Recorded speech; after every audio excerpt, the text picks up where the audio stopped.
Hello, this is an introduction to the ABPI OSCE station for second years. This is a continuation of the vascular station that you do in the first year where you're finding the pulses. This time we're going to be looking at a quantitative evaluation of how much blood is flowing into the limb. We're going to be taking the pressure of blood from a vessel and comparing it to a pre-given pressure that you've taken in the arm. In clinical practice, you take the pressure in the arm yourself with the same equipment and then look at all the pulses in the lower limbs, comparing each of the pulses. But for the purpose of this OSCE station, you're actually just going to choose a pulse that you'll be directed to and assess that pulse. The equipment that you're going to need is going to be a sphygmomanometer cuff. I literally just picked this one up, but for the station, we'll have a selection if you have a preference, and certainly if you have your own, you can bring your own cuff in if you're familiar with it. What I suggest is you get familiar with the cuff that you're going to use. Now, most of them have a pre-organized cuff direction on of where to put it in relationship to the artery. So for the purpose of this demonstration, I'm going to do the posterior tibial, and you place this point into the artery that you're going to be dealing with, and then you wrap it round. And I would suggest you get your cuff in position at the beginning before you find the pulse. Then what you're going to do is you're actually going to find your pulse. So you should be familiar with this part from first year. You're just going to palpate the pulse, put the jelly on, a pea-sized amount, and then you're going to use a Doppler to get the signal. You have to be a little bit of an octopus for this station.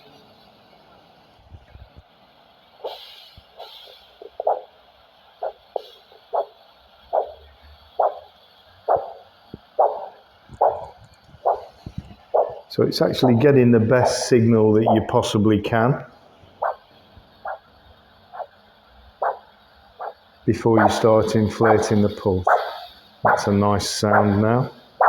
Basically, you're going to want to make sure that you've actually got your valve closed on your sphygmomanometer, and then you're going to pump up the cuff until the sound is fully occluded.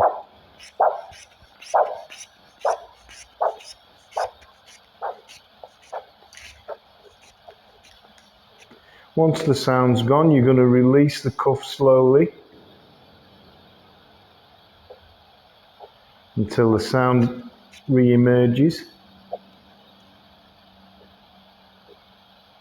And this comes in at 140 millimeters of mercury. You can try that a couple of times just to make sure you get the actual reading from the device. So now you've got a systolic pressure of blood flow in the posterior tibial artery of the lower limb. Once you've got that, that's the first part. You'll be given a predetermined arm pressure that is on a sheet that you've already been given, which will include systolic and diastolic pressures. And it will be up to you then to work out an ankle brachial pressure index. The ankle brachial pressure index is the ankle pressure over the brachial pressure. It's in the order that you say that. So ankle over brachial will give you the index, and you're going to choose the two diastolic pressures and divide them. We will give you a calculator to be able to do that. You won't have to do long division, you'll be pleased to know. And once you've calculated that, you will get a figure. And then this station, you'll be expected to interpret that figure and tell us whether it's normal or whether there's any ischemia or any problems from the equation that you've given. And that's how this station runs. It shouldn't take too long. There will be some questions about things that can affect you getting the correct reading. Now, you probably notice that this patient's sitting up, and in the OSCE, if you attempt to lie the patient down, they may be doing some revision or something at the time. That's what usually happens, and we'll just let you leave them. But of course, in a real situation, that could affect your reading, so you'd be expected to know that and understand that.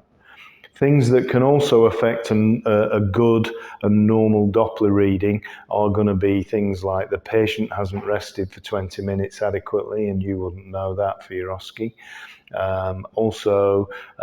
If the heart is much higher than the leg, or if the limb is abnormally bent, or if you've used a different piece of equipment for the arm to the leg, things like that, any reasonable thing that might interfere with the test, you'd be expected to know about.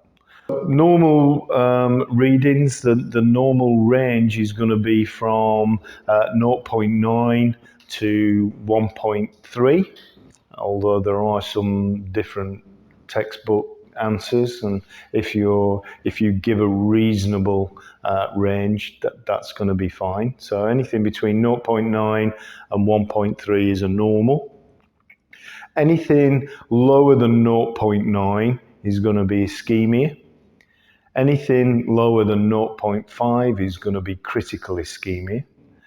Anything that is higher than 1.3 is likely to be calcification of the blood vessels. So common problems that you can have when doing this station is when you're pumping up the cuff, sometimes it can move the probe slightly. So when you're inflating it, you do want to make sure you've got the cuff in the right position, because if you've got it on backwards and you inflate it, it'll pop off and then you're panicking because you haven't got much time to organise yourself. Obviously, there are errors that happen with the arithmetic and getting the values in the wrong order, because that's quite important as well. Generally speaking, obviously, if your probe moves during the assessment, you lose the signal, then you might have to restart. So my top tips for succeeding at this station are making sure that you're comfortable with using a sphygmomanometer and you can put it in place, and do plenty of practice for that. Obviously, from first year, you should be fine in utilising the Doppler and being able to get a good, strong signal. These tests are often harder in patients who've actually got physical vascular disease, but I don't think we've really got anybody in the first year who's got any severe ischemia, you'll be pleased to know. So it should be relatively straightforward. And other than that, there's not a great deal that can go wrong with this station, but I do suggest you practice it and make sure you're comfortable.